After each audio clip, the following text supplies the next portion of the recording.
this bit out, but you wouldn't believe who I've got coming to the podcast. Who is a really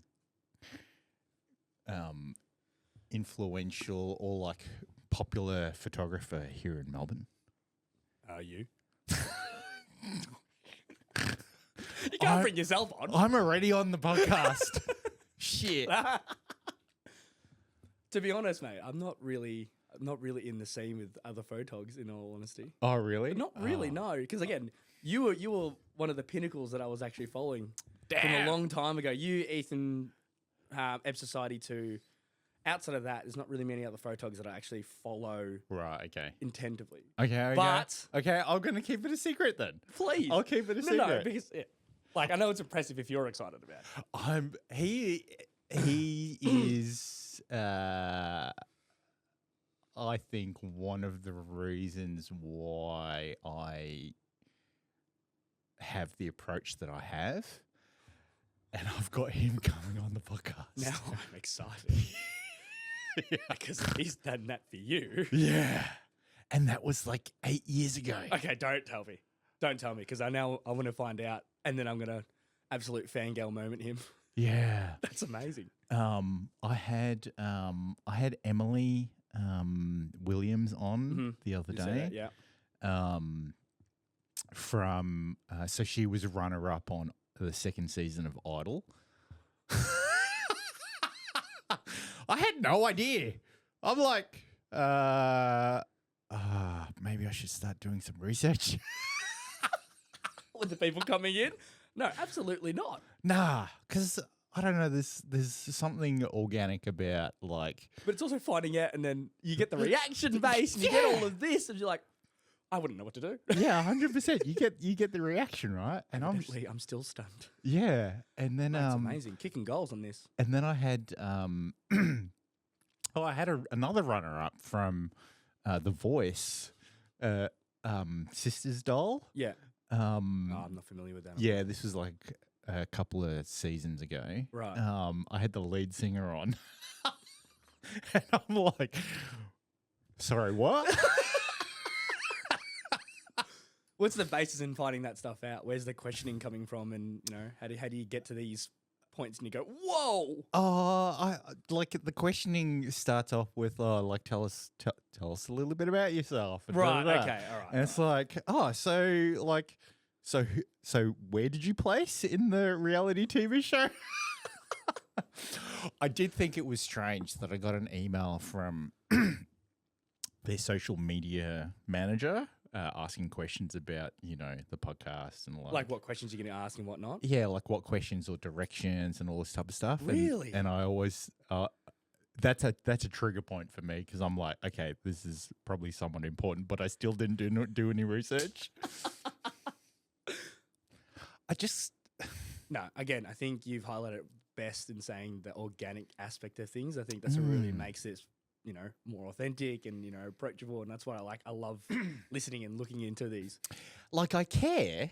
Absolutely. But I kind of don't care enough to research. No, it's not that. Because I think it actually just opens up more gateways for more questioning and more things like that while you're doing it. Yeah. That's way funner. Yeah. And it's like not I don't know, like. Yeah, not predetermined, not predisposition. Like the answers actually come out more organic. That's what this whole process is about, right? Yeah. Conversations. Origin stories. Now, Rich. Hello. You've had more ink done. I have. Funnily enough, I actually just finished a session last night. Oh, really? Yeah, we finished up 1:30 this morning, which was a very long stint. Where's the glitter app? Currently still, as you can see here. Oh, shit. So I'll shout out to my boy Lecky Tattoo for absolutely gunning out a massive piece. Shout out, Lecky. But no, mate, I tell you what, he's a fantastic person.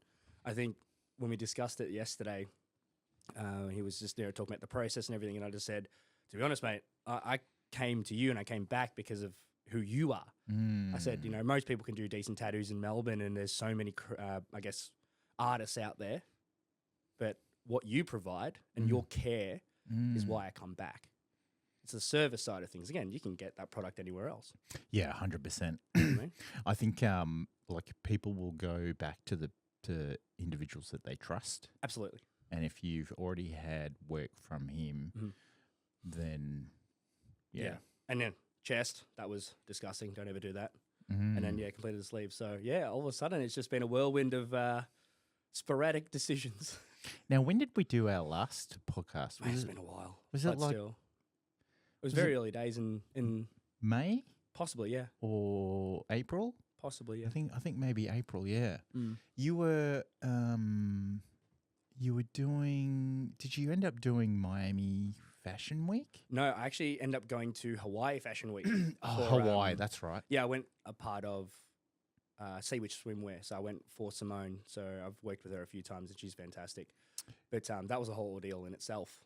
Oh, why? Well, I got held up at customs for, at immigration, right? Because it was a very sporadic short trip. So she told me on the Tuesday and I had to fly out on the Thursday to be able to make Right. the show and everything. Your counterfeit passport didn't work. No, I think they were questioning. I was coming in with all this camera gear and all this stuff, and I was only there for a couple of days because they kept asking me, "How long are you here for? How long are you here for?" Oh, I'm like, because Hawaii's not cheap, and it was a very sporadic trip. Like, Yeah. I was only supposed to go there for the show yeah. and fly out. That was the whole point. Because I actually had a trip like the following couple of days. Mm. This was just prior. Mm. And so, yeah, they literally held me there. And I think the whole implication of like I was potentially smuggling things or whatever, mate, I had to like unpack, dismantle all of my gear, everything.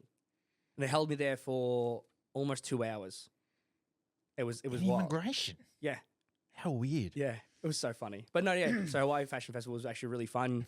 So I got to meet a bunch of different photographers and everything on that side of things. And I think, how they did the runway and everything was a bit different than I'm used to what I have done previously at the Melbourne fashion shows. Different in what way?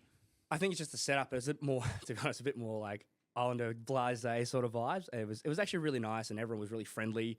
But like, for example, when everyone was setting up videos and things like that at Melbourne, no one's using flashes and things like that because it stuffs up the videos and whatever.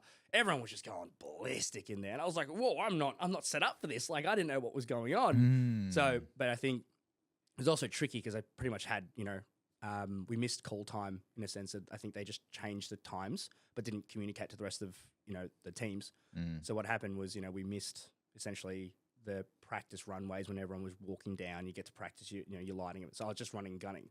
No excuses aside, I think, I should have been a bit more prepared. But hey, and you only get one shot at it, right? Like it's happening. It's right now. I mean, if it's not as structured as it is in Melbourne, like I guess it allows more of that that kind of like paparazzi kind of look. And you know what? That's exactly what I was going to say. Yeah. Because that's what it felt like. And you got old mate next door with me just going ballistic and it's just wild. Flashing, It's just flashing. It's like strobe lighting these people. Well, okay. You know what? Their photos came out fantastic and it was a lot of different ranges of, I guess, levels of photographers that were actually at that event, which is fantastic to know. And, I got to meet and network. I think that's what it was all about as well. How many people you reckon were there?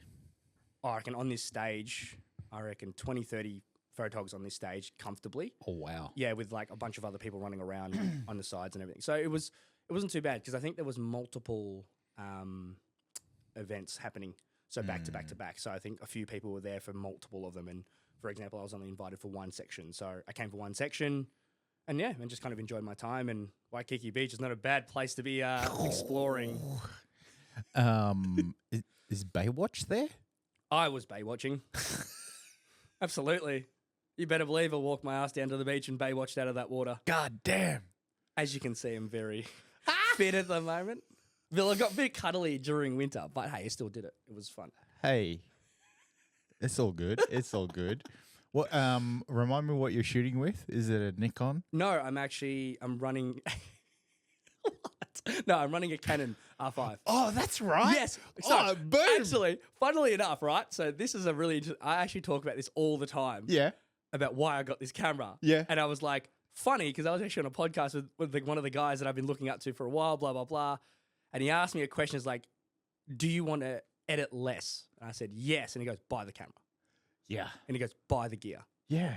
And then in that instance, I was like, all right, I got to look into. I didn't really look into it. That's a lie. I just went, bang, Bye. buy, and then I haven't looked back. It is phenomenal. Has your editing gone down? Significantly. No, well, I Bro, must say it's how it's good is it? Significantly, but it's also the capacity of just how good and what they can actually do.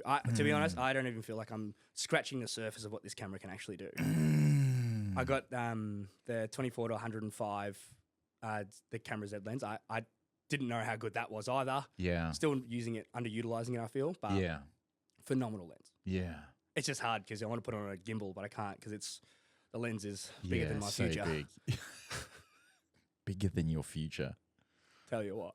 I wanted to get the Mark II, but it's just very pricey. Yeah. I know, right? I'm like, I might have to like give up a kidney. But imagine what you could do. How much work does your kidney do? I mean, you got 2 of them. Exactly. Yeah. How many R5 Mark IIs are you going to have? I'd like 2. Have you kind of looked into the difference between the first generation and Mark IIs? Like what the main differences are? No, not really. I just thought, oh, the Mark II's obviously going to be better. 100%. Yeah. Mate, don't tempt me. You already did this to me last time. Yeah, I know. Look, I still have, since starting up my account, I still have people kind of like sending me messages, asking me advice and like thanking me for all of the advice that I've given them throughout the years and all this. And one of the things that I said to someone recently was, don't be afraid to like try something different, you know, in terms of pushing your level of creativity to another level based on kind of almost like breaking rules. And he was like, oh, I kind of get what you're saying. I said, okay, let me give you a real life example. Right. Don't be afraid to push your f-stop up, because it's easier to lighten your photo than it is to darken your photo. Interesting. Because if you have your photo too light and you try to darken it, you can't because you don't have the detail. True. Whereas if you have it dark and you add light to it, the detail will always be there. That's really interesting. I'm going to, like, we're fighting his camera last night trying to take photos of this and everything, and we just couldn't get it super sharp and things like whatever. He's a Fujifilm, one of these little smaller ones. I'm gonna tell him that. Thank you. Yeah. That's like a good one. Like for boudoir, I was always in the 1/100, but then the minute I pushed to like 300, 450, I was like, holy shit. Like this is actually amazing because of the way that the light source comes into the subject. The light source is always going to be in that particular direction, but what you're doing is you're honing the darkness in a little bit more. Are you still using a 24 to 70? Yeah. Ooh, interesting. 24 to 70 or like the 50 mil. Yeah. But yeah. Interesting. I was the only thing I haven't looked into since we talked last time was a 7200 for outdoors.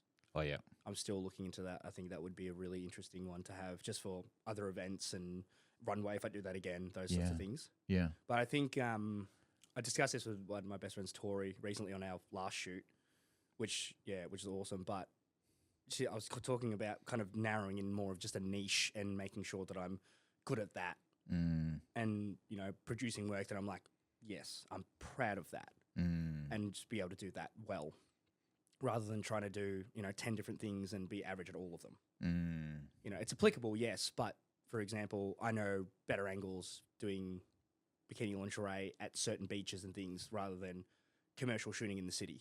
And it's tried and tested. I'm not that great at it, so it's just a matter of because I don't do it as much as I do with the others.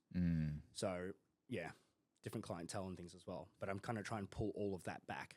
moving forward. I think I'm just going to work on passion projects for now and, knock them out of the way, work with the right people and build my network that way, and then look back into more paid work and I think that sort of work. Yeah, I think passion projects are always good because that's where your creativity can kind of like explore. Absolutely. And then you've got the stock standard stuff, which is like, I don't know, like boring. But anyway. Yeah, I think that's the aspect of it. And everyone actually asks me why I do what I do. And I just think, well, I explain it from the point of a lot of the people I work with are just a lot of my friends. I reach out to them. They want to give it a shot. I'm like, absolutely. What's more empowering than showing your friends that you can do something, especially within the space of making them feel better about themselves. Makes me feel good. Yeah, exactly. Makes them feel good. Exactly. And we both get phenomenal work out of it.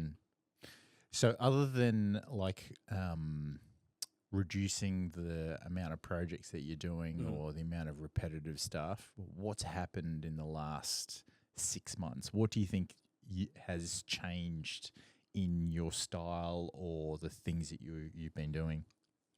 I think I'm a little bit more in the direction space where I think I was working with people and just letting them go and do whatever. I think I want to be a little bit more developing my direction and that sort of part of my photography skills, if that makes sense. Like if I've noticed anything, and I actually said this quite a bit, I haven't really worked with other photographers on collab days and whatnot beforehand. And I noticed something. I worked with a bunch of girls with another guy named Simon, and man, I've never felt that much imposter syndrome in my life.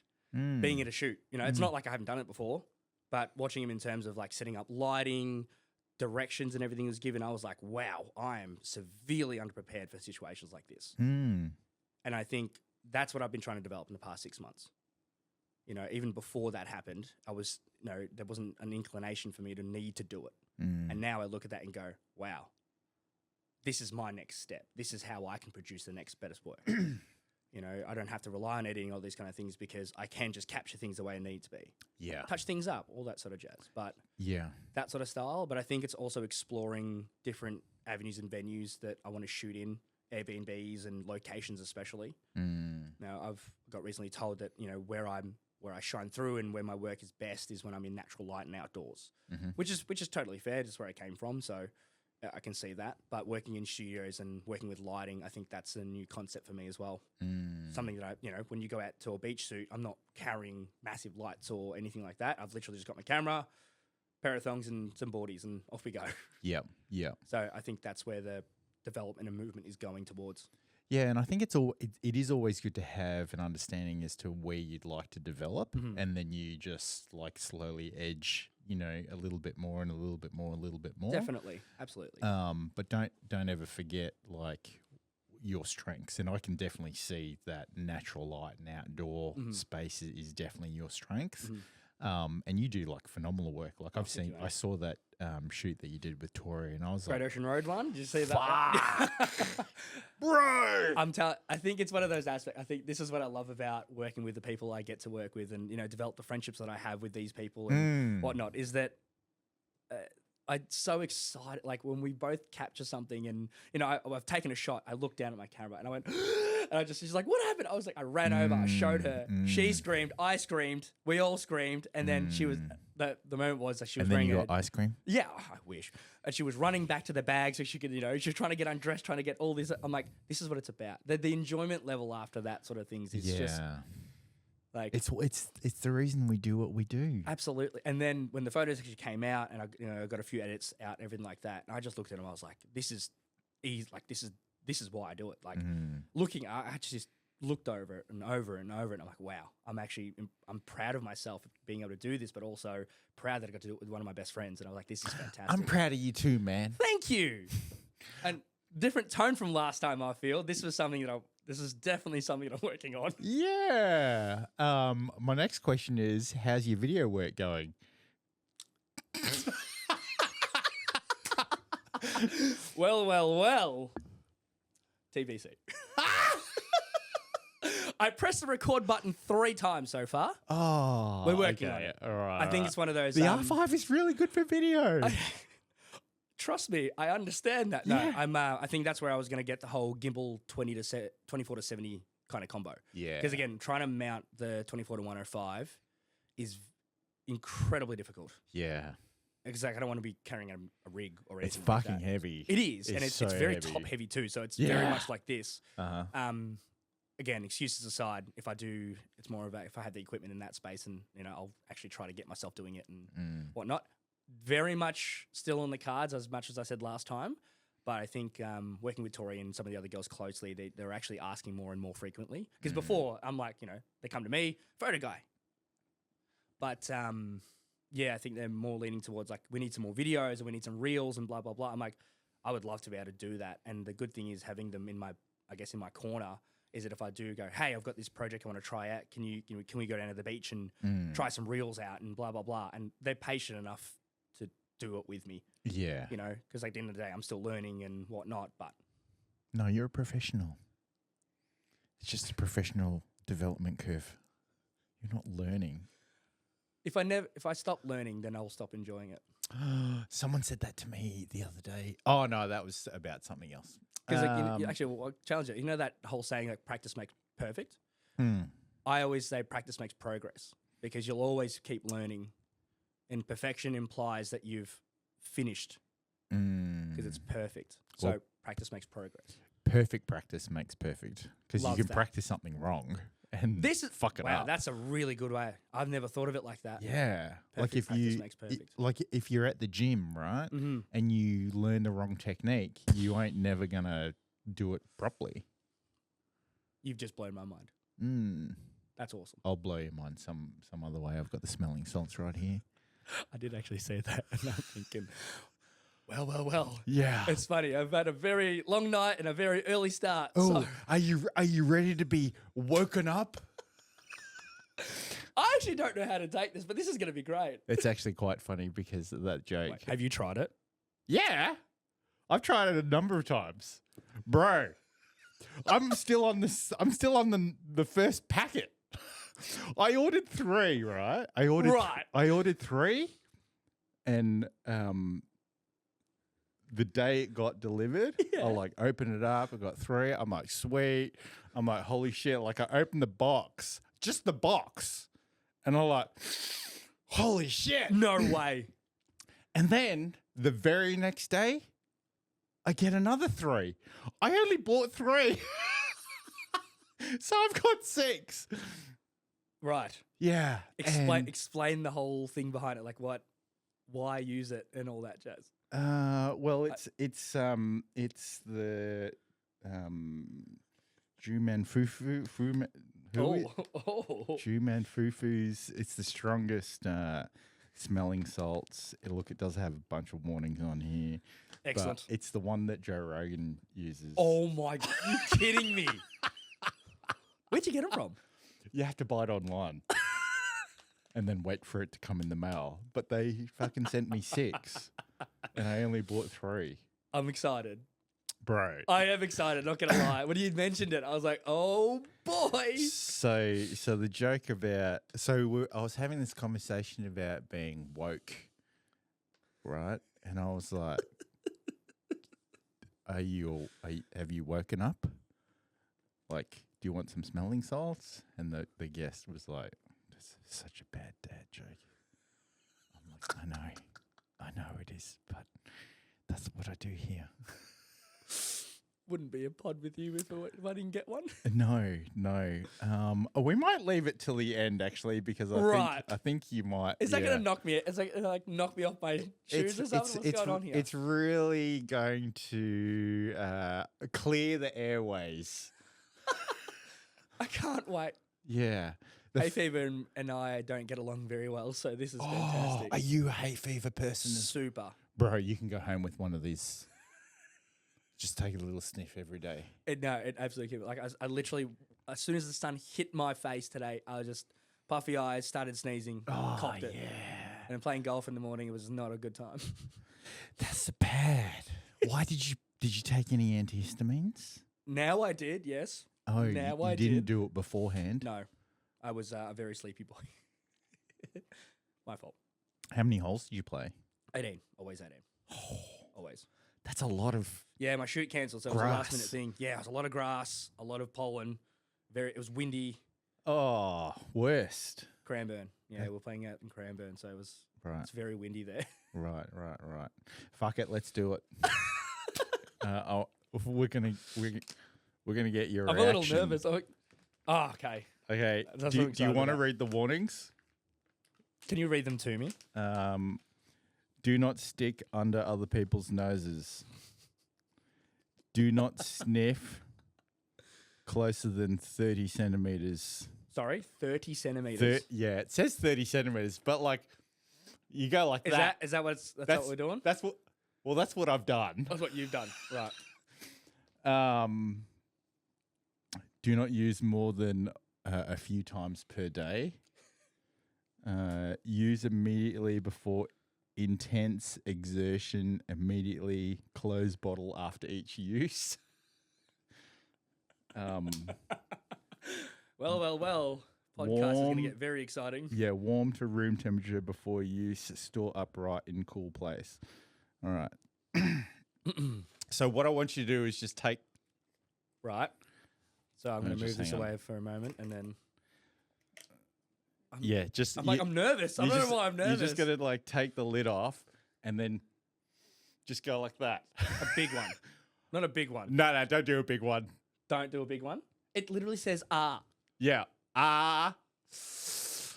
Let's go, Rich. Nervous, mate. Just do one nostril first. One nostril. Yeah, just.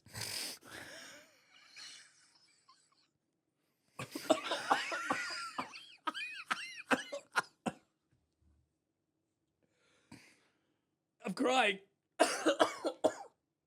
Holy Jesus. Let's go again. Oh, he's going in for two. That hurt me a little bit, but Yeah, the other nostril.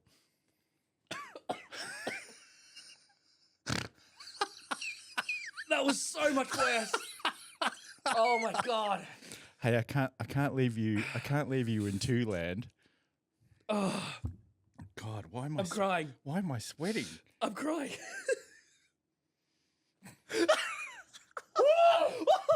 Holy shit! Oh, Oh, you're alive. Are you alive? is this what?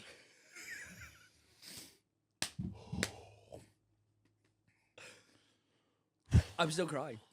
That's wild. I tell you what, I am very much awake now. You're alive now? Do you want a Red Bull? Ah! Well, no, I think I had enough Red Bull to kill a small child yesterday. That was fun. Okay. No, I had like 2 coffees and a liter of Red Bull during the tattoo because it was a very long stint. Oh, Yeah. how many hours? 13. Oh, We were in the studio for 14. I think we stopped and ate a couple of times or whatever. But yeah. oh my God, it killed me. But yeah, it was a big one. I'll just get you to bring that close to you. Sorry. Yeah, that's it. No, yeah, it was a big one. It was good though. Good session. But now I wish I had that. Yeah. Quick little goes in between. I might have to get something. That's awesome. No, I'll give you a bottle. You can go home with it. Amazing. Thank you. Yeah, like on the Joe Rogan show, they're like, does it like bring you back to life after smoking too much weed? And they say it does. Really? Yeah. All right. So I'm not big on, like, I haven't really smoked much weed, so I wouldn't really know how to get myself out of that. Yeah. The last experience was we happened to have some gummies in Thailand because it's legal over there. Yeah. I'd never tried it before. And the boys like, oh. Ouch. They're like, oh, mate, come on, you've got to try it. And I'm at dinner going, whoa. Yeah. And with gummies, you kind of like don't know how much you're having. Well, yeah, they were like, oh, just take half, it'll be fine. Yeah. Not knowing that it was like potentially like the strongest one they could find at the shop. Like, sick, thanks for that, boys. That was good. That was fun. How long ago did you do that? That was maybe, November? A few months ago. Like just before, probably in July. Right. It was good. Yeah. Yeah, I've been there a couple of times now. Thailand's fantastic. It's fun. What's your favorite country to visit? Right now, I think it's Thailand, or I guess any Asian country. But yeah, Thailand at the moment, just because of the party scene there, is phenomenal. Like, I've kind of started breaking into a lot of the the tech EDM sort of clubs and things, and just dabble a little bit in that. Wow, wild. And then they just take it to the next level there, and they're open because their culture's so late, so they push back pretty late. So, it's quite common to be out till, 5, 6, 7 a.m. Mm. And my favorite club ever is there, and you can order food and everything, and it's cheap to get a table and drinks. It's awesome. Like, what else can you ask for? Yeah, and I think because the laws are slightly a little bit more relaxed, they can do a hell of a lot more things, or that I guess is accepted. Like I remember one thing, like for example, like in Indonesia, like you go to like a kids' play center and they've got this like flying fox going straight through the freaking play center, Right. Like over shops and stuff like that. It's like you wouldn't have any of that here. Not at all. The ACCC would just like shut it down. 100%. And then you've got like OH&S and like all this type of stuff, and it's like, No, I think next year's going to be the venture out and explore some more countries and all that sort of jazz. So mm, I'm going to try and, kind of tick off a lot of Asia. And then once that's sort of done, and you'll see how we go from there. mm. Snowboarding Japan, that will be fantastic. Oh, when are you going? Hopefully August, September. Oh, is that for Japan? Hopefully. Oh, no, that's our summer, isn't it? Yeah, that's our summer. Sorry. It'll be like January, Feb. January, Feb, yeah. And then, because we'll probably do New Zealand again in August, September. Because that's, have you been to New Zealand? Do you snowboard? I do snowboard. I'm going to New Zealand in January for my mate's wedding. Oh, right. Like, but I'll come in August. mate. Yeah. You know the best part? It's actually cheaper to board there for 7 days than it is to board here in Australia. Yeah. I'm not even kidding. It was awesome. We Yeah. had a 5-day package thing where you can board for 5 days over 3 or 4 mountains. Yep. It's cheaper. It's just the food was expensive. Like Just don't eat. I wish. We just take smelling salts. That would get me through so much of my day. That is phenomenal. Even though it does say don't do it more than a couple of times a day. Yeah, I did it twice in the space of 15 seconds and it hurt me both times. Yeah. But no. Yeah, I'll definitely come in August. Mate, that'd be awesome. Yeah. Because we're going to try to get a bigger crew this time as well. Like all the guys who go with you love them. They're all like me. Yeah. So I've got New Zealand in January. Fantastic. I think I'm going to go to Bali in March. Yep. Have Have you been to Thailand before? I've been to Thailand. I want to go to Germany. I want to do Europe. Do a little bit more of Europe, Mhm. and then go to Bali and other parts of Asia again. Yeah, definitely. I think one of my mates and things are looking to kind of venture into Bali and Indonesia a bit more. So I might, I've never been to Canggu before, and that's where everyone's supposed to be going. So I want to go there, experience that a little bit. Well, I've got people all over the world that are like, when are you coming to our country so we can shoot? Kidding me? Nah. I've got like 2 people in Thailand. I got 3 people in Bali. So am I coming with you to shoot as well? If you want. Mate. Yeah. Because that was the other thing I wanted to try to organize with a bunch of people, do like an international trip and Yep. like for full like shooting and stuff, but it's also partly a holiday. If you get a good enough villa, like it's done. Like you've got a location. Well, I did show you my drone. Yes, my correct. New drone. Yeah, correct. The hack or the idea that I have is if I do Right. that, Right. then I'd be like, send a couple of emails to some resorts. Hey, I'm coming. Do you want me to do some video for you? Da, da, da, and they Amazing. may offer a room. That's the idea. Okay, fair enough. Fair call. All right. I like it. That's awesome. And then it's like, well, free accommodation. All I have to do is a drone video. Like, A couple of shots around the resort couple or of something. shots around, and then like get some models in the room. Oh. like- Damn. That's not a bad gig. yeah, that's what I think, right? That's really good. I think it's just about like trying it out and orchestrating it. Have you tried it yet? Oh yeah, Yeah. yeah, Love it? yeah. I love it. Is it? Is it? No, it's not FPV. Yeah, it's an FPV. My man. Yeah, it's an FPV. Okay, fair enough. So that's 5 drones I have now. Which is your favourite? I think that one. Okay. Because look, the second last one I bought was a Speedy B, and What's that? It's this little FPV, Right. right? It's about the size of my hand, right? But it's the difference between Apple and Android, and like DJI is just Apple. It's like super easy friendly. It's like like you can't go wrong. Fucking getting this Speedy B, Galaxy, mate. getting this Speedy B to fucking connect properly. It's just been a massive pain in the ass. I've had it for like a year and a half, maybe 2 years. I haven't even flown it outside yet. Right. Okay. Fair enough. So I'm just like, yeah. And then I've got the Mini 3. Really? Yeah, I've got the Mini 3. Is that for like more standard day-to-day shooting sort of vibes? And Yeah, but that's like 249 grams, right? So it's not really that great in like wind. And then I've got a Mavic 2. oh, okay, that's Yeah. better. Yeah. Now we're talking. And then I've got the original FPV. Really? Yeah. Have you built one yet? Like from scratch? No, well, so look, before I bought the Avata 2, I was like, oh, you can save so much more money by like building it. Da, da, da. I like contacted the shop in Sydney. Yeah. They had like the one that I wanted, blah, blah, blah, blah, all of this. And then I was like,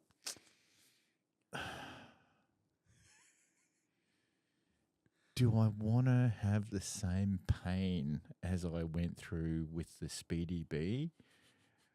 And Fair enough. like, like I just want to plug and play. Yeah, right. I just want it to actually fucking work, and not have to worry about anything. Look, I have had to do some adjustments to it because to put it into true like manual mode, you have to do some adjustments and stuff like that. And like yesterday, I was like, how come the button ain't working? Like I watched the YouTube clip and like, yeah, I've done all these things. And I'm like, and there's like double click the button and it should like activate, like start the engines up. Yeah. No, nothing. And I'm like, huh? Well, I was going to ask about the picture quality and everything. How do you find? Oh, picture 4K. No way. It's 4K. Really? Yeah. Okay, that's pretty cool. It's pretty cool. Yeah. At high speeds. Yeah. Fair enough. And It anyway, makes me want to get one every time we talk. Like a lot of my friends are starting to get into FPV and all that stuff. And yeah. one of my mates, Ben, he's actually pretty big in like the cinematography kind of like scene. And he builds like FPVs and does pretty big like collabs and stuff for like travel videos for countries and everything. Like his stuff is phenomenal. Yeah, well, so the Mavics and the Minis are what's called cinema drones because it's cinematic, right? Whereas FPV is just a whole different level. You want to do acrobatics and like all this type of stuff, right? Do it's you just do that? not yet. Oh, I haven't, but I want to. Right. So I bought it because I was like, okay, let me like learn the basics. Of course, yeah. In a ecosystem that I understand, as opposed to diving into beta flight and fucking. Let's go to the cliffs around Portsea and fly that around. Yeah. Because like the last FPV I had, the very first one, I bought a fucking submarine. What do you mean? Like the guy at the shop didn't tell me that I bought the submarine model. I had it for 2 days. Where did you take it swimming? Blair Gowrie. Oh. And I had the goggles on and everything. And I was like doing this thing and then boom! It just nosedived into the ocean. Gone? And then I like turned to my daughter and I was like, did you see where that went? She's fucking like looking over here at the fucking sunrise. And I was like, shit. I had no idea. I'd gone. Right. So if anybody is down at Blair Gowrie and finds an FPV in amongst the rocks Please in the return it. ocean, Hey, it could be. It could wash up ashore eventually. Eventually. Mm. Yeah. I mean, look, I did put a post out on the Blair Gary Oh, yeah, nice. like Local Facebook boards, yeah. Facebook group, and someone was like, "Why are you flying a drone over a national park?" Of course. There's always one. Always going to cop that. I mean, did I? No, went swimming with it. Do you have proof? Yeah. Oh. Fair call. I don't know if you have proof. Yeah. Hey, if you can find the submarine, it's yours.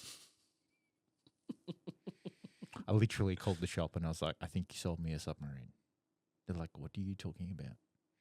Actually, I would've this was pissed the myself. accent. What are you talking about? I would have fucking pissed myself. I was like, If you called me and said "Bro." that to me, I would have lost my marbles. So you haven't flown a drone?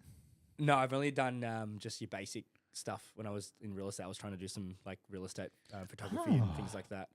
Running around with a camera and last minute things. And Yeah. during COVID, it was an interesting one because we could still work at the time, and some of the properties were trying to sell online. They needed some videoing, and so I got to just fly a drone and try and get some shots. And that wasn't a bad day. Well, I bought a Insta360 as well. I did see that. Yeah, that's fucking cool. Right? I saw a lot of people when we were traveling just running around with Instant 360. And also, when I was at a club recently, I was doing a shoot for one of my DJ friends, and there was a guest DJ, and she brought her own team, obviously. This chick just had this Insta 360 on like an extendo stick, man. Yeah. She was just... Yeah, it's doing 3 all- meters. I was Yeah. like, wow. Yeah. Yeah, I want to see that footage because I'll be doing stupid things on there for sure. It's such a different way of shooting, though, which I had to get my head around. Right. Because it's because it has 2 lenses, the Right. front and the back. It's constantly shooting with 2 lenses. Really? Yeah, exactly. That's exactly the face that I pulled when I bought it, and I was like, "How the fuck does this thing How does work?" that work? So, what happens is you like get your footage, Right. right? And then you do everything in post. Really? Yeah. Interesting. So you can do you can make it look like someone's swiveled the camera.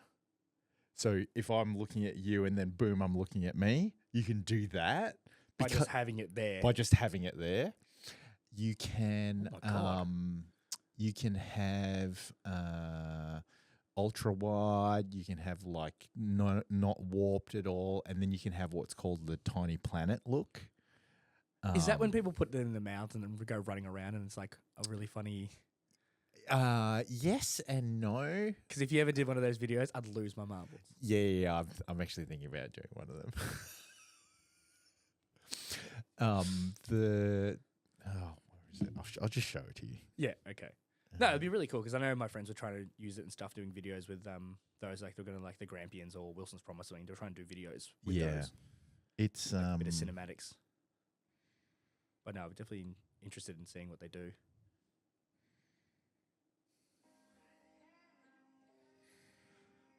Oh my God. Oh my God. so the tiny planet look. So see at the start of that video, it looked like a normal video, and then it turned into. That is so cool. But all of that's done in post because, basically what you do is the timeline of the footage, you just put in where you want the parameters to happen based on the markers. Oh, right. What do you use to edit, I guess, post-wise for video? Premiere Pro. Right. Yeah. Excellent. Yeah. That's what I wanted to start learning to use anyway. Yeah. When I start videoing. It's just a whole different language of doing things. Yeah. That's right. I had to navigate editing at the start anyway. It's just another form of editing, right? Yeah. And you can just start off with like the basic stuff, and then once you get more comfortable with it, like adding more transitions or like LUTs and all of this, like LUTs are presets, and I have to show you my friend my friend Ben's work, I think you'd really appreciate some of the stuff he's actually pulled through, just for that whole aspect of that. That's just what you just described. But yeah, no, that's a different story. Sorry. Yeah. So the Insta360 is just like this whole other level of It just like, opens up so much we can do, right? yeah. And then of course I like geeked out, and I was like, You yeah, geeked out? I was like, oh, I want a car mount. Is that the roof? It's a car mount on my car. So I did like full GTA. Yeah. That's cool, huh? Imagine doing that like down the Great Ocean Road. Yeah. Oh my God. I know, right? Interesting. And then like with the car mount, you obviously get like not only can you like, and so one of the things that the Insta360 software does is it takes the pole out. So I've actually noticed that because people who do snowboarding videos, like they're really intense snowboarding videos. Yeah.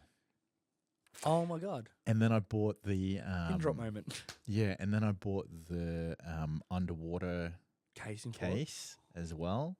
So because we're moving into summer, I'm like, oh my God. I've already got my first like underwater shoot like in planning. Yeah. Interesting. Yeah. Can't wait for that. And so yeah, we just gotta wait for this fucking weather like to mate, tell me about it. get rid of these goddamn clouds. It's giving me whiplash, mate. Trying to book in outside beach shoots and things, and next thing you know, it's raining. It happened the other day, and I was like, come on, Melbourne. Yeah. Just help me for like half a day, please. Actually, no, I can't talk. That Great Ocean Road shoot with Tori was phenomenal, so I can't really talk. That was worth it. That was worth the spontaneous 4-hour drive out there. Worth it. That is a long ass drive. Mate, Frankston's Geelong to 12 Apostles. Yeah, massive drive. Shit. Yeah, I had to stop. And there's not even 12 anymore, is No, there? not even close. There's like 6. Yeah, I reckon 5. 5? Nah, I wasn't really counting, to be honest. I was just more concerned about the light and the sunset time and everything, and how many people were everywhere. Yeah. Public holiday, so everyone. I didn't realize. I forgot it was a public holiday, and then we got Was that there. Melbourne Cup? Yeah, because for some reason I was like, I thought it was a weekend. Joke's on me. And I got there like, because it was a long weekend. Correct. I thought it was just my days got pushed out, so I thought, because I went to work the day before as well. That's what. You went to work on the Monday. Fun. What do you do for work? Well, my 9 to 5, I'm a construction estimator. Yeah. I'm sure I would have asked you that question. No, funnily enough, I don't know whether I actually was doing it when I met you last time. But yeah, no. So it was kind of a recent kind of move and shift. But yeah, why construction estimator? Honestly, I just got an opportunity presented, and I said yes. Why not? It's a new skill set. I've never tried it before. Move away from retail and sales just for a moment, and then see how I go with this. Are you good with numbers? Runs in the blood. No, it's not too bad. No. Is your dad an accountant? No. And your mum's a nurse? Yeah, we're Filipino, mate. God. No, it's actually quite Shouldn't good. you be a nurse then? No, A nurse that can dance? The dancing part I probably could do. The nursing part probably couldn't do. I'm good at destroying it, not the other way around. But no, it's a lot of spreadsheet work and things like estimation's actually an interesting kind of job. It's not the most riveting, but the thing is, because I'm new to the industry, every day's learning, so it's good for me. Again, when you're learning, you keep enjoying things when you're moving that way. And the housing market, like the construction side of things here in Melbourne, like it doesn't seem like it's stopping. I'm like, where are these people buying houses? It's more like lots of land, like when developers are buying new blocks of land and things like that. And essentially speaking, we try to get the business so we can build all the properties, and then they sell them. It's just they're popping up like hotcakes. They're everywhere, right? Everywhere, but it's good. Housing. Hopefully, it starts reducing the cost, cost of living in that space, where buying housing can be a bit more affordable, because it's still a bit ridiculous. Yeah, I think since the US elections, that's happened. Yeah, I'm not across much of that. Potentially, that's going to have some sort of like global impact to hopefully interest rates and things like that. That'd be handy. nice. I mean, you know who won, right? Yeah. That was everywhere, Yeah. instantaneously. Yeah. Instagram was just like boom, boom, boom, boom, boom, boom. Yeah. Again, it's one of those ignorance is bliss. I don't take note of those sorts of things. No. I honestly didn't care, but it's kind of like with the stuff that came out about his opponent, I was like, yeah, okay, well, maybe the better person did win. Right. Again, I kind of just stay out of the news and all that sort of stuff. So you don't watch the news? Oh. Really? Is that a Filipino thing as well? No, they love it, but no, I just relevant wise, I don't know, got other things going on that I would need to worry about. Yeah, I hardly watch the news. Yeah, that's fair. I'm like a highlights guy. You know what I mean? Like I don't watch the NBA, but I'll sit there and watch all the highlight reels of all the games. Absolutely. Yeah. You know, I don't follow a team, but I follow the highlights. Golf, same thing. I'm an avid golfer, but I wouldn't watch a round of golf. I just watch the highlights. Unless I'm there. Is Tiger Woods still playing? Yeah. Yes. It's more his son. Yeah, I think it's probably more the focus these days. But yeah, that's the funny joke on Halloween. I kind of just dress up as Tiger Woods. It's easy. Did you dress up as Tiger Woods? I have to show you a video later of a Halloween party I went to. I was dressed up as Tiger Woods, and we were playing beer pong, and I was chipping the ball into the cups, and I got one. Phenomenal. And that was probably the best golfing moment I've ever had. And I've been playing golf for about 12 years. What was her name? Hey. You said you got one. Oh, the beer pong. We're working on that. Right. Yeah, just steer clear. Yeah. Fair goal. So if you don't watch the news, do you know what's happening with Diddy? Not really, no. Other than Finally, I've just got little snapshots from what people tell me. Other than did he do it? Yeah. Not really, no. Again, I don't really follow stuff, to be honest. Just doom scroll and watch all the stupid things and all that sort of jazz. Stupid things. Yeah. I like to try to do things with my time and, be outdoors and waste, editing takes a lot of time up and processing photos and all that sort of jazz. Yeah. Too much on the plate. Yeah. I mean, I got onto this Mexican guy What do you today. mean? Was that bald dude? Yeah, the bald. Oh, man. That guy is phenomenal. He is phenomenal. Crazy? Mr. Crazy? Yeah. I'm like, bro, what's going on with his tongue? Every single time I see one of his lip and his tongue. Oh my god! Every single time I see one of his videos, I'm like, I just can't stop laughing. Yeah, it's so funny. It's interesting. Actually, on that note, in the sense of the whole, the development piece, moving back to that thing, I heard someone told me, one of my friends, Monty Franklin is an Australian comedian. I got an opportunity to meet him and have a chat and all that sort of stuff. And I was like, all right, I need to ask a question in terms of creative blocks and all that sort of jazz. And I said, how do you get over creative blocks and, move forward through those sort of things? Because being a creative, it happens a lot. You get stuck in a rut where you feel like you're doing the same sorts of stuff all the time, blah, blah, blah. And the best piece of advice he's given me that's kind of translated to a lot of things in life now, it's like, the moment you realize you just, post, even just from Instagram, post the things you want to post and not what you think other people want you to post. And I was like, oh my God, it's so simple, but it's so true. Do what you want to do, not what you think other people want to do. I think I just needed to hear it from someone else in that space and then translate it backwards. But that's just opened my eyes up so much. Do what you enjoy. Yeah. And post what you enjoy. Yeah. Because other people will appreciate that at the same time. Yeah. Which is why when I find these funny people like this Mexican dude, I'm like, it's so fucking funny. If you ever watch my stories, mate, it's a whiplash. Yeah. In there. Yeah. Oh. I'm like, oh Jesus, that's wild. And I just laugh. It's funny. Yeah. I remember it was probably about 12 months ago, I was reposting stuff and one of the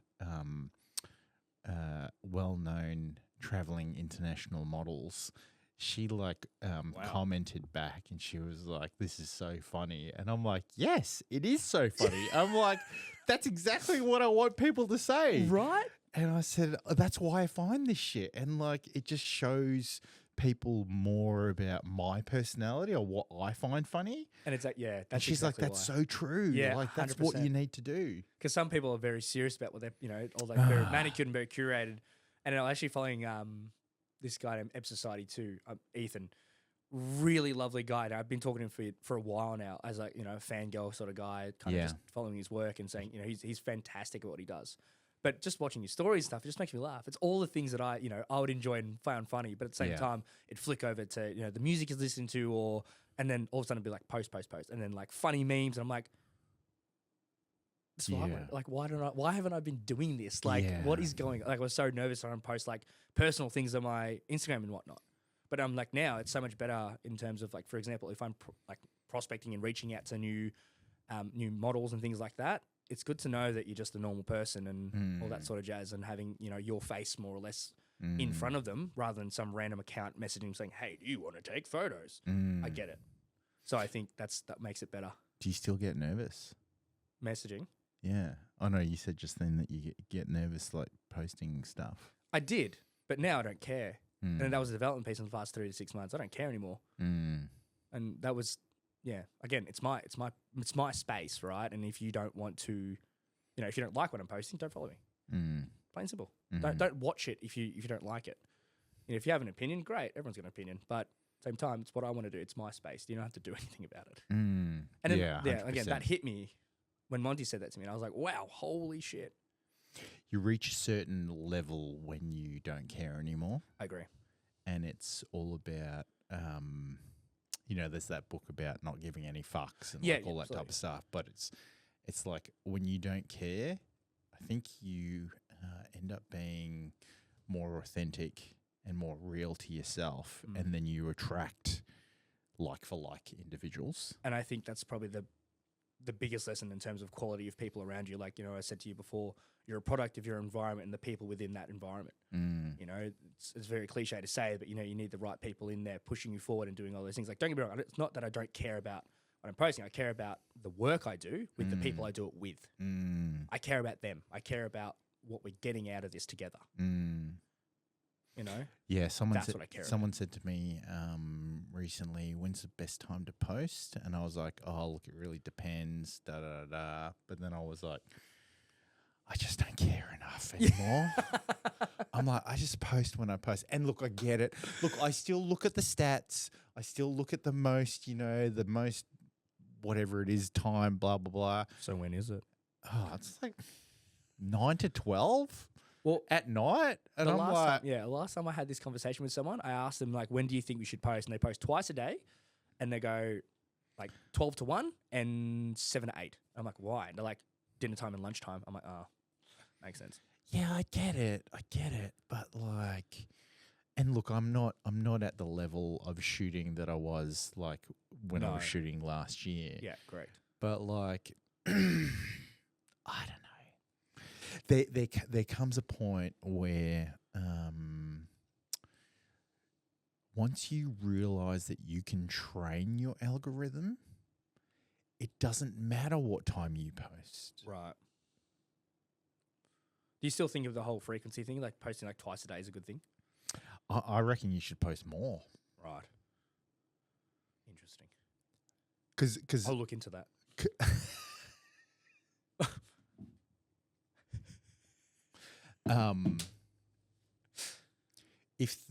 If the point of the game is attention, how do you get attention? Frequency.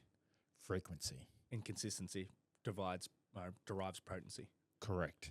And so from an equation point of view, right, if you're only posting twice a day as opposed to someone that's posting 5 times a day, right, who's getting more attention? Captain 5 times. Interesting. That's why I mean it's like I don't actually care what time of day I post. I think a lot of for us, I guess for me in my space, moving into a bit more popularity in the sense of like working with better people, the collaborations that I get to do and like collab posts, that has changed the engagement for me quite a bit. Yeah. Because obviously I get exposed a lot more to their to their network and everything and their followings and all that sort of jazz. Because I never had that before. I'd never experienced working with people, outside of my little circle. So it was tricky, not tricky, but to get noticed and to get better work and whatnot. But then when you start working with people, it's wild. It's crazy. Yeah. I did a post with a shoot that I did like a couple of years ago because I'm obviously like working through some of my archive stuff with Emily Georgina. Yeah. And for some reason, the reach of that one's gone through the roof. And I'm like, It's awesome. Okay, it's very strange. It's like a little bit more risque than some of the other stuff that I've posted. Right. But I think it's because of she does a lot of interactions like on stories and like she does a lot of like talking head and stuff like that. Right, okay. And so potentially it's just leveraged like the stuff that she does, I see. But in terms of, I guess, I think if you're wanting to work with better quality people or like, people outside of your realm, they don't care how often you post either. Yeah, I think so too. Because as long as you've got the work in your portfolio, that's all they care about. True. I think it's a big word of mouth piece as well. I think I've always suggested to a lot of new people, even if they reach out, I'm like, hey, reach out to the other girls on the page and, ask them how they find it. And that's what I've always found, because I think that's the advice I give to my girlfriends looking to get into modeling and everything. If you're working with a photographer that's not me, message some of the girls that they've posted just to see how they were and, what they thought and whether they're worthwhile working with. Yep. Because at the end of the day, it's still their time. Yeah, exactly. Unfortunately, not everyone who does what we do aren't like us. If only. It'd be more enjoyable for a lot of people, right? Like, I mean, I'm limited edition. I'm so privileged to be here. No, you're not privileged. You're also limited edition. Oh, so sweet. But I agree in that space, because I think the biggest thing that I've learned recently is definitely creating an environment where they feel comfortable and wanting to work with you again, and the value of that, what that looks like for future prospects and future communications and networks with other people, because everyone talks. Yeah, everybody talks, and that's where my number one. I still stand by my number one principle, which is people will always remember you based on the way you made them feel. Yeah. So if you make them feel great, they have great experience, then they'll talk to their friends, and they'll talk to their friends, and next thing you know, your reach has just gone like this. Yeah, definitely something I'm working on in terms of that. But again, need the work to kind of back what I'm trying to say and what I'm trying to do, right? Maybe the video will help. Maybe we need to do a video workshop. I would definitely attend.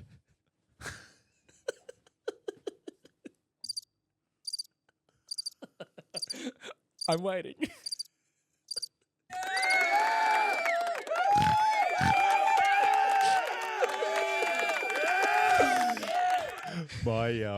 So I did a 3-guest podcast, and how was that? It was really good. Like I did it with 3 of my mates. Right. Okay. Right? Yeah. Eli, Tion, and Jack. Eli's a good guy. Eli's a great guy. He's a great guy. Yeah. Good dancer. Yeah, he's a great dancer. And it was the first time Jack had been on a podcast. Right. Okay. And it was really cool. It was really good. But in post, I forgot to add the sounds file. So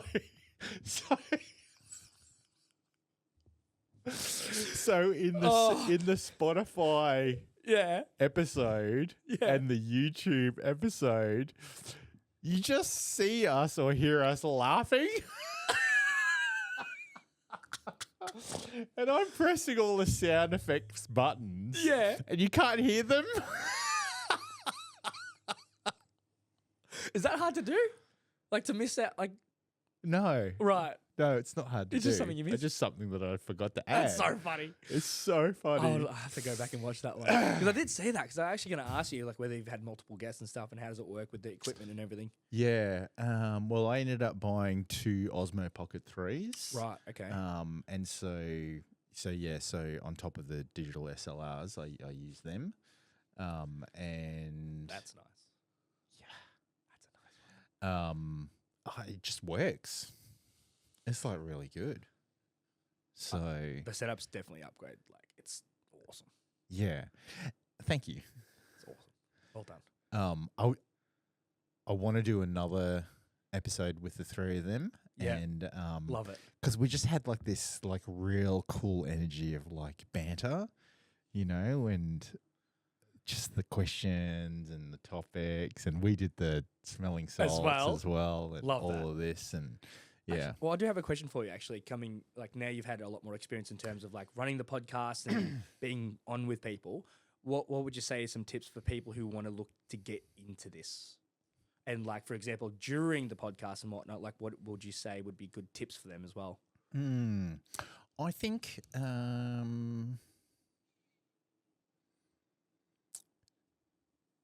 go into it with an idea of how you want it to run or how you want it to set up. Sure. But then don't be afraid to change it. On the cusp, like just Yeah. So, for example, like when I started this, I was just going to focus in on photographers and models. Yep. And then I expanded it to creatives. other creatives, like performers. And then I started to see a bit of a trend in the episodes. Okay. And I was like, okay, my questioning technique really tries to like uncover these moments in time for the guest's like journey, And then I decided that I was going to expand it out to like entrepreneurs and like business people, right? Because I just kind of stumbled on this fact that people always have an origin story. Everyone does. And if I can help uncover the origin story and the key learnings or the key experiences, then that's the message that is being put out. Because one of the, I guess for myself personally, like one of the greatest things about doing this process of sitting down with someone and talking to them is I'm living my life the way that I think I should be living it. And I'm only ever learning the lessons and the experiences based on what I do. When I get to sit down with someone and talk to you about your lessons, I get that knowledge transfer. Yeah, absolutely. Love it. And I'm like, holy shit, like I didn't think of that. And so I'm, constantly like updating my, I guess, database of like stories or experiences or like aha moments that I could potentially that I could potentially like use in other relatable like conversations with other people, and it's just like when I had Cassidy LaCreme, she was a performer at Universal Studios in Singapore, right? She'd been doing cruise ships, blah blah blah. And she was a performer at Universal Studios, and she said to me that one day one of her Singapore Malay friends was like, "Hey, why don't we do like a YouTube song, but you singing in Malay, right?" So they kind of did it like off the cuff or whatever. YouTube in Asia is completely different to YouTube here. What do you mean? Well, Instagram is really big in Australia. Right. YouTube's kind of not really that big. But in Asia, it's the opposite. Really? Everything is about YouTube in Asia, right? Makes sense. So they did this clip, was like off the cuff type thing. It went viral. 3 weeks later, Yeah. she was signing a recording contract for a recording agency in Malaysia. You're kidding me. And she lived in Malaysia for 10 years. You're kidding me. She performed to the Sultan, to the King of Malaysia. What was this viral video? What kicked it off? What- I'm going to look at it later. What kicked it off was that she was a white woman singing Malay. They love that stuff. And over they'd there. never seen that before. Yeah, they love that stuff. And she did it so well. Oh my god. So she did that for like 10 years. And so she's back here now. Right. And she is a resident performer at Graceland. Really? Yeah. Saturdays and Sundays, I think. That's good. Definitely Saturdays. Yeah. But the reason she came back was because of COVID. And she came back to so you can imagine like living the lifestyle in Malaysia, Yeah. being this like, can't go out in public. I think there was some issue with like a recording contract or something, and then she ended up coming back. But going from that lifestyle to country Victoria during COVID Oh my god. and performing, doing Friday night porch performances for their neighbours, and really coming back to like grassroots home life. Yeah, that's like acoustic live sessions. Like, Yeah, that's exactly oh right. my god, it's like unplugged, like live. Yeah. Oh my god. And so it's kind of like stories like that I'm like, holy shit! Like I wouldn't be able to have the opportunity to talk to someone like her and learn about her story. And now I can go to Graceland and I'm like, hey, I know that, like Oh my god. we catch up and, That's amazing. yeah. Okay, I get it now. Right. So, we talk about, like, everybody's on their own journey, or they're on their own path, and yada, yada, yada. And like, you can cross paths with people and you can learn and all this type of stuff. But like when you have a channel or a medium to actually formalize that and learn from other people like this, I'm just so grateful to be given this opportunity to like learn. I like the levels of it, and I think it was been following and everything. It's like there's still an aspect of being able to uncover and discover things like this, but it's also quite lighthearted. You can have a laugh. Yeah, because that's my personality. 100%. It's so relatable, and I think that's what it's so attractive. And I think it's like when wanted to do this more often and all that sort of stuff. But a lot of my friends are looking to try and start podcasting. Yeah. As a good medium. I'm like, mate, this is exactly what it is. Like, because I actually described our first experience, and they were like, oh, that sounds pretty fun. I'm like, but now it's better because it's more relaxed, and I've met you before, and that's the best part. And so just coming back to your question, like my advice would be, don't be afraid to like change things as you kind of like learn stuff. Yep. And lean into more of the things that you enjoy. Like I enjoy learning about people, so like that's what I'm doing. And I'd talk about heaps of stuff. And I've got like pre-formatted questions in my head, and yes, I should do more research and yada yada yada, and I have a joke about it and all this type of stuff. But maybe that was pre-formatted. You will never know.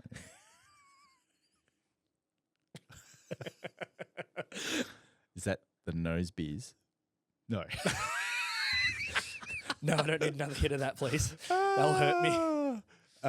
But yeah, like, I love that. And just have fun with it. Right. Okay. No, I love that. Because I've been meaning to ask you that question for quite some time. I thought, well, this is the best opportunity to do so. What you've learned and all that sort of jazz. And if ever they want to ask me questions, I'm more than happy to like help them out. So just tell them to contact me. Yeah, I will actually. Because I'm just like, you know what? Like everybody needs to have a podcast. Everybody needs to try it out. Everybody needs to have conversations with people. Like, what's strange is social media isn't very social. So a way around that is to have conversations with people so that it becomes more social, Right. so that you can interact better with people by learning from other people. Amazing. No, for sure. That's awesome. Thank you. And I mean, I had from an entrepreneur point of view, I had Kenny Lee on. Kenny Lee, do you know who Kenny Lee is? I've heard. I've watched on Instagram a little bit. I've seen a little bit. So he was recently on Channel 9 News, and he was in the paper for like starting up his Light My Bricks company, which is the Lego lighting company, you know. And again, I was like, at the time, I was like, yeah, cool, Light My Bricks, Lego, you're an entrepreneur, I'll get you on, right? Like, we sat down and had a conversation, and I'm like, holy hell. What the fuck? Like, you go to the Lego website and buy Lego, and it asks you, do you want specific lighting for this Lego set? And it takes you to his website. How did that start? It started, so for him, he was always into music and being, I guess, a little bit of a black sheep of his family, like always trying to do something different. Right. And then he kind of towed the line and did what his, I guess, family wanted him to do, like study IT and meet a girl and get married and have kids and buy a house. And, you know, he did all of that. And he was just like, he was always kind of like tinkering around with like music or whatever. Mm-hmm. And he said that he was sitting with his 3 kids playing Lego, and they were building stuff, and they'd finished and they put it on the shelf. Yeah. And he was like, kind of doesn't really look that great. Really? So he researched and he found that there was no company out there that did it. Wow. So he contacted a Chinese friend of his, and next thing you know, they like got a supplier and they set it all up, and, you know, and he basically, he has leveraged all of the changes that Lego have done to their whole like range. Because, you know, Lego used to be like a nerdy guys thing that you do in the basement, right? 100%. But now there's like, it's so mainstream now, isn't it? girl Lego, there's like superheroes, there's even plant Lego. Yeah. Right? Like you can buy movies and like everything. Everything. So you can have lighting for all of it. And he provides it. Wow. And you don't even when you go to the Lego website to buy, it'll just direct you to his website. Oh my god. Clever. Right? Oh my god. And so I was just like, that just shows how such a crazy idea. And actually in the Channel 9 segment, he talks about because he was buying so much Lego, and his wife was like, you got to stop buying Lego. He had to come up with an idea to like counteract or justify him buying so much Lego. And so he came up with his idea, and now he's just like balling. My man. Yeah. Would never thought of that sort of stuff, right? Like a crazy idea, but like it just pulled off. That's what a lot of business is. You know, taking risks. You got to see whether it works. That's what it is, right? I think a lot of in life, a lot of advancements and like innovation is all about taking risks. Like, for example, you doing estimation. Yeah. That's a bit of a risk. Massively, yeah. It's a career risk. But you wanted to do something different. Yeah, definitely. And push yourself and learn. Yeah. Yeah. Interesting. I think it's more like kind of skill acquisition and information acquisition. That's essentially where the direction lies. But without trying anything, you never get anywhere. Like that's where I guess it's fulfilling for me, even recent times, to, you know, the more I learn about something, like, because I hyperfixate when I like something. if I like it, I will love it and I will go 100%. Right? As Asian as it sounds, when it's a badminton, right? Mate, 14 months deep and I'm like all in. What color shuttlecock do you have Black. for badminton? Yeah, airplane black. Yeah. Do you play? I used to. Yeah, airplane blacks. Yeah. Unreal. So yeah, we actually started just as a bit of a joke, right? Just something to do outside of the basketball season. Everyone else stopped, and I've just been playing nonstop, 2 nights a week, 6 hours, like just full on.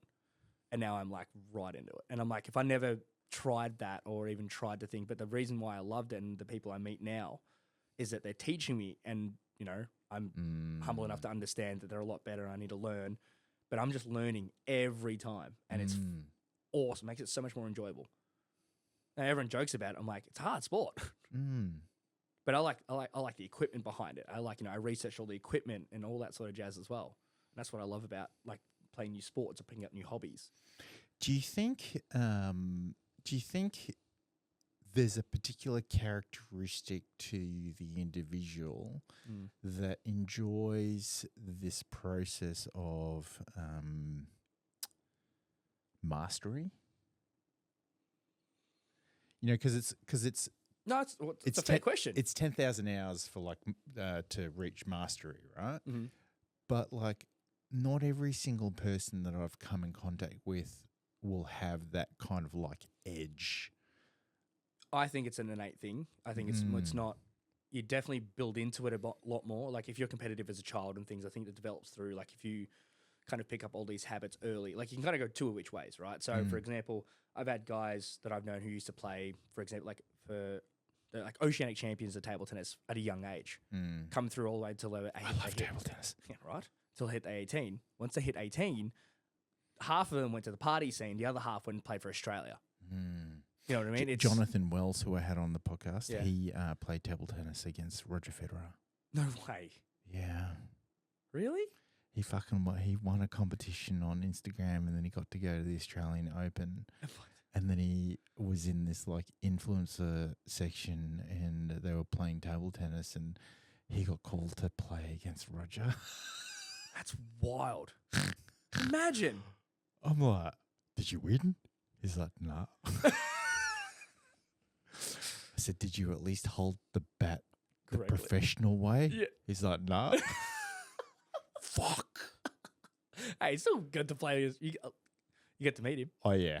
Yeah, Right. got to meet him. Nah, but no, I think that's where a lot of it is. It's like, I guess it'll be driven in a lot of people. Like you've got to have that need and want to achieve and move forward and I guess continuously learn. I think that's a really interesting part because a lot of people cross the boundary between confidence and arrogance when they start learning something. And I think that's where the interesting thing comes of that, in all honesty.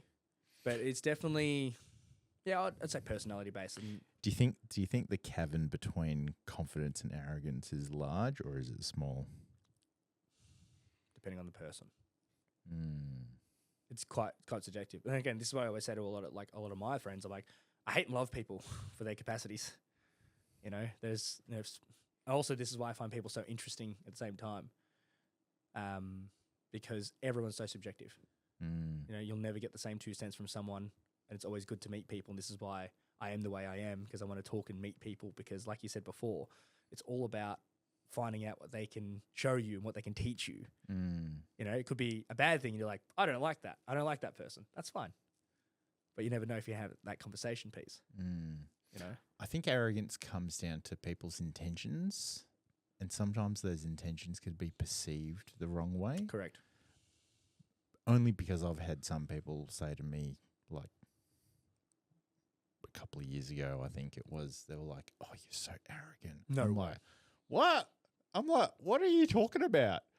They're like, "Oh, you're just so confident. It's like you're so arrogant." And I'm like, you know what the difference is, right?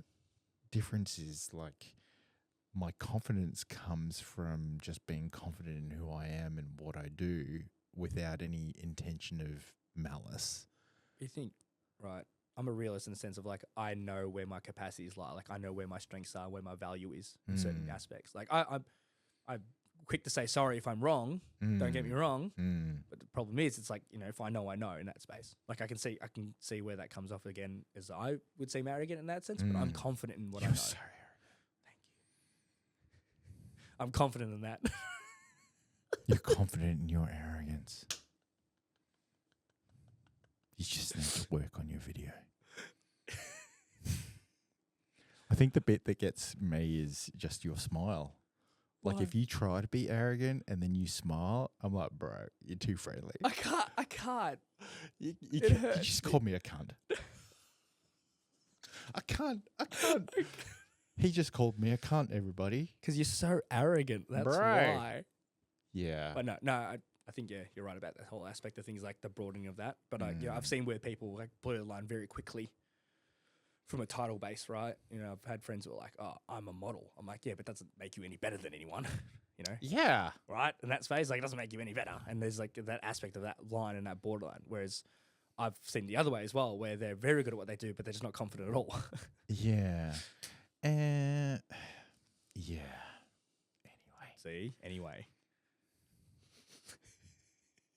So, when are we going to do this video workshop? How intense this is going to be. I don't know. To be honest, I think for me, I'd actually like to come and see you work. Let's do a. You know what I mean? I'll get you to come to a photo shoot. I'm just going to be there. Just be a happy-go-lucky Asian helper. And you be work. I'll hold your lights and bro, you go for it. do you know how long the wait list is for my lighting guy? And are you literally going to jump the queue? You're going to jump the queue. To be honest, actually, no. You know what? In all I've honesty, had so many of my guy mates be like, oh, I've been a lighting guy. Da, da, da. It's like, yeah, okay. that's a consistent thing. I get that a lot. It's so funny. I actually just want to watch you edit. That's the one where I'm really interested in. You just want to watch me edit? Oh, don't get me wrong. I want to watch you work, but but the aspect of things where we'll learn the most, Yeah. will definitely be watching you edit and your process behind that. Everything is slightly dependent on the individual, on how much you edit. Because, like, as you would know, like, some clients or some models want specific editing and whatnot. Like, I remember I had one client, she just wanted, like, total body warp. And I'm like, I don't do that. I don't do that. I said, it's not really my style. Definitely. I don't do that at all. And then, like, that question came about because I did my first round of editing, and the feedback was, did you actually do anything? And what? I'm like, yeah, I actually did do something. And then I did it again. And they're like, nah, can you do more? And they even, like, highlighted sections and like all this type of stuff. And I'm like, look, I can do this for you, but it's not really my style. Right. And anyway, I ended up doing it, but whatever. Yeah, I don't do it. I don't use Photoshop, so I don't want to dabble in that sort of things. Oh, so you don't use Photoshop? Just Lightroom. Ah. Just Lightroom. Okay. Yeah. Yeah. I wanted to, but then at the end, it's just whole other kettle of fish you have to learn. You know what I mean? Why didn't you go down the Photoshop route? Honestly, I think it was just a luck of the draw at the time when I was asking some of my friends, I'm like, oh, how do you do in terms of like photo cataloging and also just edits? And they just, maybe we should use Lightroom. I'm like, oh, no shit. Fair enough. And then, because I edit a lot of my stuff on my phone, and that's where I actually edit all my photos. Oh, so you use Lightroom mobile? Lightroom Pro on my phone. Don't get me wrong, I've got it on my laptop and everything as well. And I've got Lightroom Classic? Yeah. Oh, all of that. I've got all of that stuff. No, don't get me wrong. I've got all that. But the problem is, I thought it was really strange that Adobe did that. But then I saw a video and I was like, that's why they did it. yeah. But it's funny because like a lot of the times, like for example, I've had work published and it's all done on my phone. Like no one notices the difference in that space. And if I edit things on my computer, higher resolution screens, all that sort of vibes, it doesn't translate well when it goes to a phone. I've found anyway. So I found if I've edited on my phone, it translates that the same to mobiles. Because like if I ever ask anyone, it's not like you on a desktop and you're on Instagram. Most people, 90% of people that I would assume would be on their phone looking at Instagram. So the photos I translate just go straight to that. And a lot of the work that I do with certain people all revolve around Instagram posting, and that's about it. So I don't go out of that scope if I don't need to. If it's something really important and it's like, of course, definitely. That's the whole shebang. I won't even use presets. I will do it from off the cusp and do every photo exactly how it needs to be done. Yeah, I learnt the hard way. Of going from trying to go from desktop to mobile, and I was like, I don't like it. So then I went back to desktop, and then I worked that out. I was like, why do my photos look slightly different on a mobile?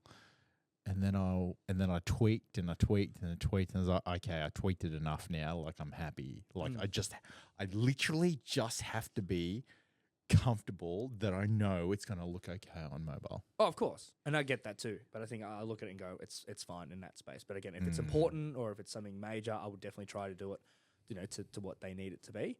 But a lot of the time, I reckon 95% of the time and all the work that I've done is literally just been off my phone.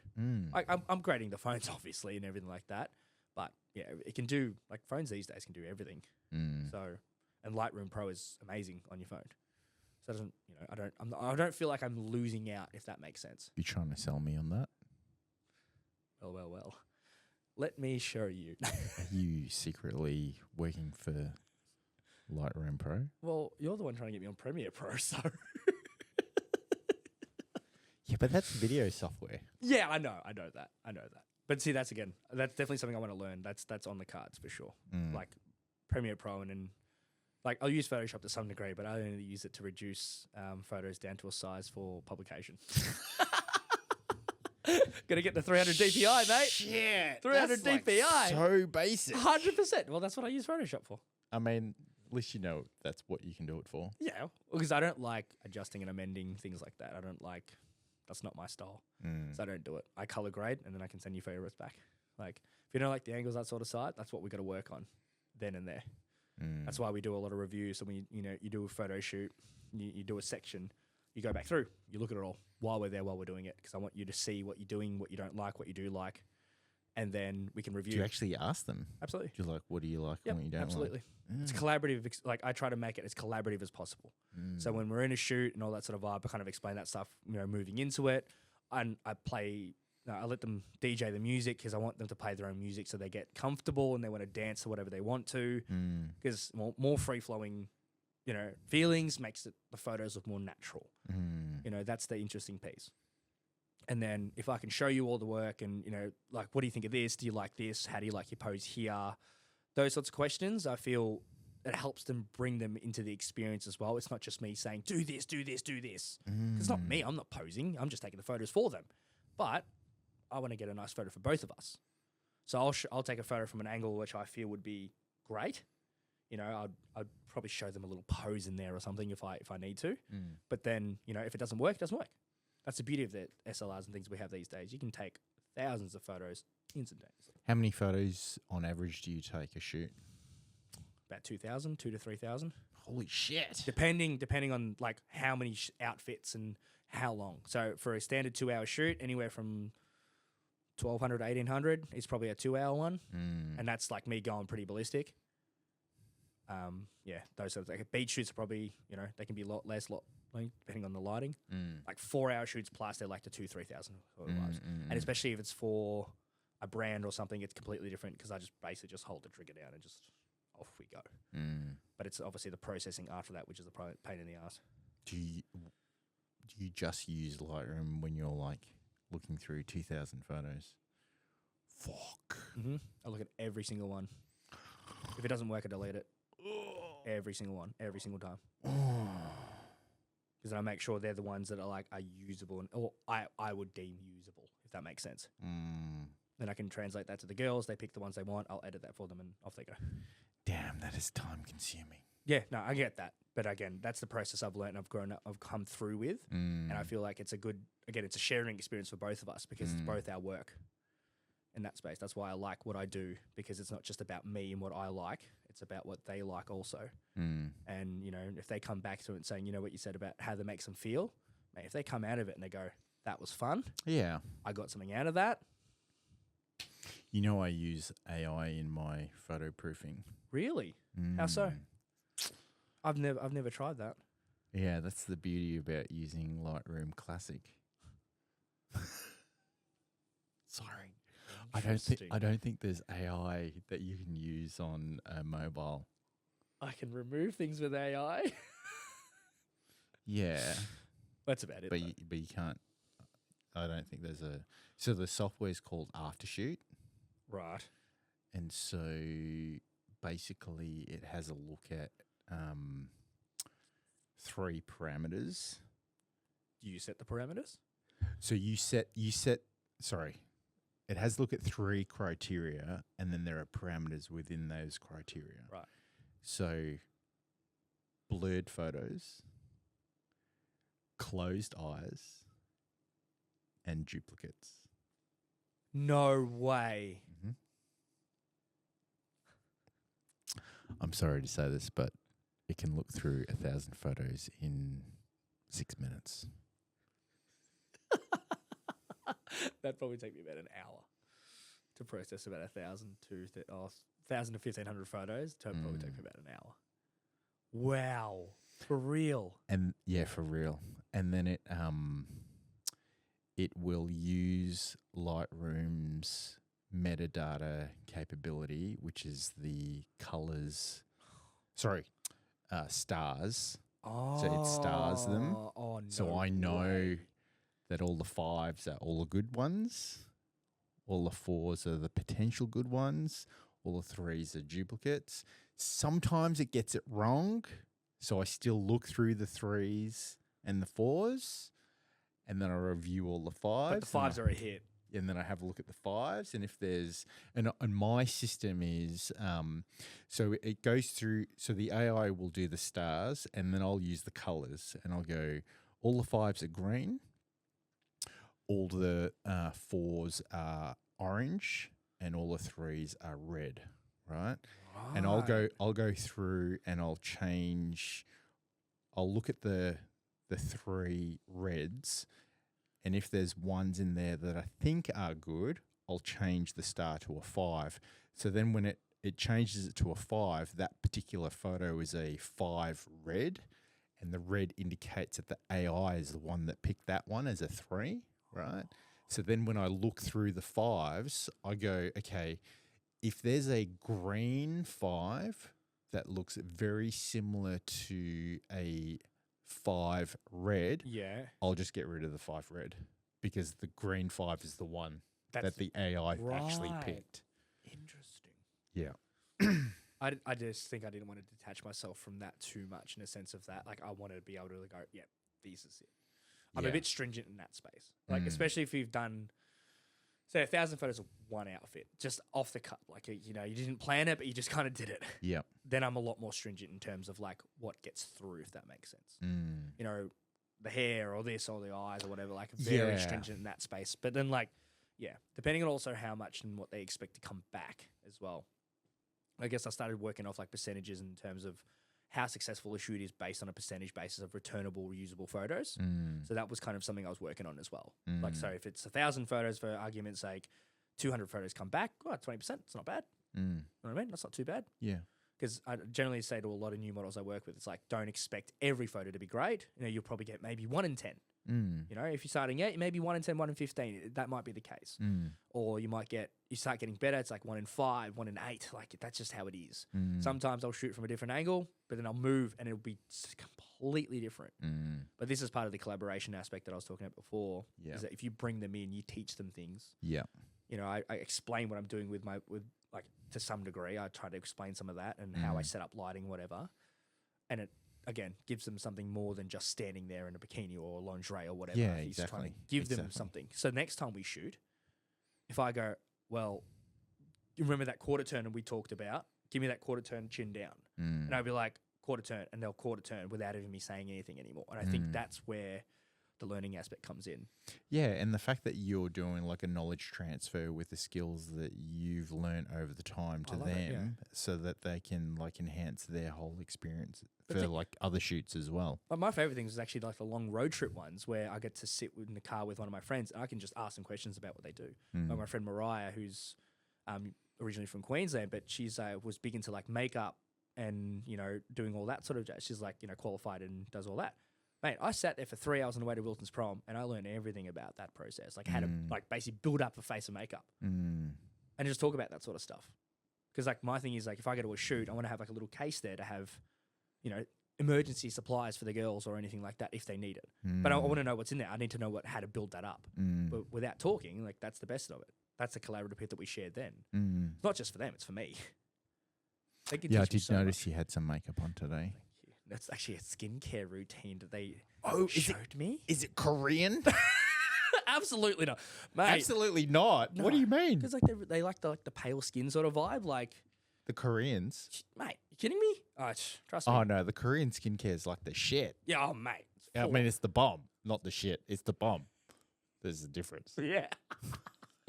You know what I mean? No, I'm gonna try and keep it simple. I'm a simple Just man. with water, cold water, Hands. hot water. No. No water, just hands. That's no, it, no, right? no, of course. No, 3 steps. That was all. That's all I asked for. I said when I asked for the freaking skincare routine, I went 3 steps. That's it. Fuck, I got Keep it onto. simple. Look, I got onto a TikTok video. Holy shit! I've had 2 phone calls about it. What? 2.5 about like skincare stuff. Oh really? Yeah, and I got taken on a lunch break to the chemist and stuff so we can actually like do the whole process. What? Yeah, it was full on. Dude, I'm doing it every day. I got onto Korean skincare off a TikTok video. Yeah. I'm like, bro, this video had me buying 12 items, but it worked. You're glowing. You're glowing. It's Yeah, not just the no, I haven't lighting. done it in a while, but Yeah, right. it was like, you know, it was like 10 minutes of my morning. I'm like, This is why I said I needed to be simple because I'm not great in the morning. I tell you what though, that snail mucus, that shit's real. Whoa. What do you mean? Snail mucus, it like tightens the skin. So does it like exfoliating. Nah, snail mucus is, just don't get it in your mouth. Or in your eyes, surely. Oh yeah, don't get it. Definitely don't get it in your eye. No. No, thanks. I'll stick to my gel-based exfoliant. La Roche-Posay moisturizer. La Roche. Oh, right. I felt so fancy buying it. This chick was like, "Oh, bought this before." No, I didn't even know what this is. Did it La Roche your face? Actually, quite thin and nice on your face. Oh really? Yeah, it's quite good actually. Yeah, I didn't. Are you like sun sensitive now? No, I'm just gonna. I play golf, mate. I'm just out there all the time, just getting blasted by the sun. Do you Golf even is wear the worst sunscreen? thing. Do you even have to wear sunscreen? Nah. I should. Oh, Yeah. now I will because of tattoos. Yeah, you should. But I got a sunscreen up all the time. yeah, I was gonna say historically, I have the worst tan in history because I'm a golfer. So you generally, you know, you have like permanent shorts and a polo on Oh yeah. with a shitty hat tan and like your socks. Horrible. Sounds like fun. That sounds like a photo shoot theme. Bad tan. Oh man. Are we onto something here? We are, because you know what I've seen. Bad tan. I've seen a lot of like BTS yeah. videos, and then they show the actual photos, and it's kind of like the BTS was, the theme was like running late, and they're like eating McDonald's in a car, you know, Interesting. or like late night shopping, and they're Yeah. like in a trolley at Kmart or something or other, you know. Interesting. Yeah. It's just, there's just so much the range of storytelling that's available. Like you just need one like little nugget of like an idea, and then if you expand that idea out and out and out, you can kind of like come up with so many different ideas. But Oh, like the bad tan one is That'd be pretty funny, in all honesty. That'd be pretty funny. golf is bad tan. Again, very funny. I was talking to my mate today who's like sort of gone bald, so he just shaved his head. And he goes, "Oh no, I'm gonna have the hat, bald tan. I'm like, and he took his hat off. And I went, oh, I see. He said, you need to wear a visor and then leave the top open and just tan that off, mate. And he's like, fuck. I just pissed myself. Or just wear a hat full time. I just said, wear a bucket hat, mate. It's not that hard. Yeah. But no, it's not cool enough, apparently. It's all right. Bucket hats are in. I love bucket. Oh, yeah, absolutely. Yeah. I've got a Canadian club one that I wear. It's Yeah. distracting for everyone else. Yeah. I think it was the only hat that I could wear, like, with long hair. Oh. Yeah. But, like, the long hair's Do you miss the long hair? I don't miss the sore neck in bed. But the long hair's coming back. Oh, yes, sir. Yeah. It had a life of its own. I want to do like a Felix frolicking in the water. Oh yeah, that was me every time I was down at the beach with my daughters. Yeah, but my youngest I don't was want to like, shoot that. I would be like, my youngest was like, like I come out of the water and I lay down on the towel and she's like, "The fuck was that, Dad?" can And you I'm give me a Baywatch? And I'm And like, I'll get that. Oh my god! and And I'm like, "What do you mean?" She's like, "That was seriously just like something out of a movie." And then she like looked around. She's like, "Everyone here saw that." lucky them. I'm like, you know. Hey. And then she was like, "Oh, there's a woman like 3 towels down that can't keep your eyes off you." Oh. And I'm like, "Bow, chicka, wow, wow." Take the hair out and just give me a hair flick. Mm, Yeah. Okay. There's another theme for her. mm, Can't wait. yeah. You'll be exciting. Anyway, bro, thanks so much for coming along for Mate. episode number 2. Amazing. It's been such a privilege, mate. And I really appreciate you getting me back on. It's awesome. Yeah, thank you. It's been enlightening hearing about what you've been going on since our last podcast, and Thank you. I'm really glad that you've pushed yourself and kind of, you know, you've developed and things Definitely. like that, and you know what you need to do, like moving forward. And by all means, like I'll get you on a shoot soon, and then I'll get you in to watch me do some editing. Please, that'd be awesome. Again, this is the next steps, right? They're literally the next steps to get better. Yeah, yeah. And then, as I said, with your friends wanting to set up a podcast, by all means, Already just tell started, mate. just I got to get him to speak to you very soon. just tell them to, yeah, Yeah, you'd shoot- love them. They're awesome. shoot me a message. Selfie. Amazing. Thanks everyone for listening in. Make sure you hit subscribe and that notification bell, and I'll catch you guys all on the next one. See ya. Peace.